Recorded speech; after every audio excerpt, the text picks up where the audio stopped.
مرغی کی جو بیٹ ہے وہ غلیظہ میں شمار ہوتی ہے.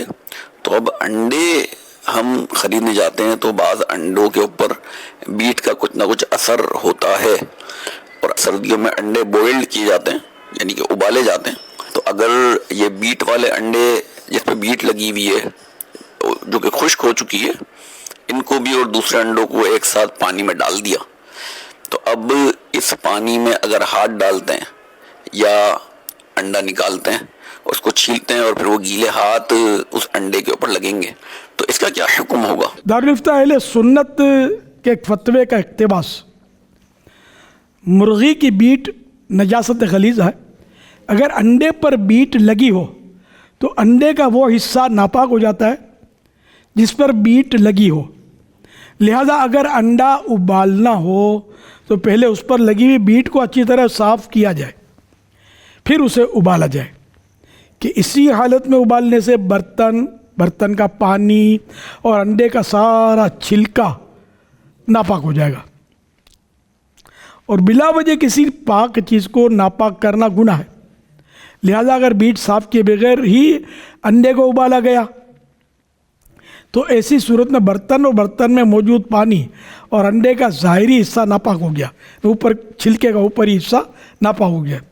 اس سے توبہ کی جائے اور برتن کو پاک کیا جائے. لیکن اگر پانی انڈے کے اندر نہیں گیا تو انڈا اندر سے پاک ہی ہے، اسے کھایا جا سکتا ہے.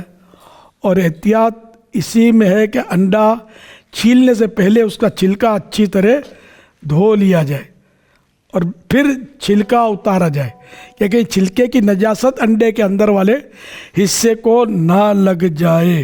اچھا، اب یہ کہ جیسے دیسی انڈے جو ہے نا، یہ جو ہم کہیں سے جیسے کہ لے آتے ہیں دیسی گھروں سے، جھگیوں سے جو دیتے ہیں گھروں میں، یہ تو ان پہ تو نشانات دیکھے ہیں ہوتے ہیں. اچھا، اب جیسے کہ یہ فارمی آتے ہیں نا، یہ لگتا ہے کہ یہ اس کو پوچھتے پاک کرنا نا پاک کرنا پتہ نہیں ہے کہ پاک کرتے کہ نہیں، لیکن اس میں نجاست ہوتی نہیں ہے.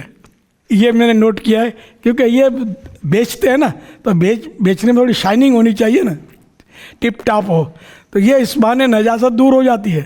اب خدا بہتر جانے کہ پاک کرنے کا جو اصول ہے اس کے مطابق یہ پاک ہوا یا نہیں ہوا، لیکن ہم اس کو اب ناپاک نہیں کہیں گے کیونکہ نجاست کا ظاہری اثر اس پہ موجود نہیں ہے. تو اس لیے ان کو دھو لیا جائے کہ غفلت کا دور رہا ہے. احتیاط کرنے والے مزاروں میں مزے لے رہے ہیں یا غاروں میں کہ عبادتوں میں لگے ہوں گے. عام طور پہ معاشرے میں احتیاط کا نام و نشان نہیں. کوئی احتیاط کرے گا وہمی ہے، یہ وسوسے آتے ہیں اس کو، وہمی کہ سب غلط کرتے ہیں. بھائی سب کہاں کرتے ہیں یار؟ ہاں، جو علماء صالحین نیک بندے کرتے ہو نا تو وہ ان کی مثال دی جائے کہ یہ سب کرتے ہیں. اب یہ جو مطلب جن کو نہ حلال روزی کی تمیز ہے، نہ حرام کھانے سے خوف آتا ہے جن کو، اب ان کی کیا مثال دو کہ سب ایسا کرتے ہیں؟ یہ تو بہت کچھ کر رہے ہوتے ہیں. لیکن یہ میں بتا دوں کہ جب تک یقینی معلومات نہ ہو، اس انڈے پر کوئی نشانی نہیں ہے تو اس کو ہم ناپاک نہیں کہیں گے. فائنل ناپاک ہے یہ نہیں کہیں گے. یہ مسئلہ ہی ہے، نجاست میں یہ آسانی ہے کہ جب تک یقینی معلومات نہ ہو اس کو ناپاک نہیں کہیں گے. لیکن حالات آپ کے سامنے ہیں. صلو علی الحبیب صلی اللہ علیہ محمد.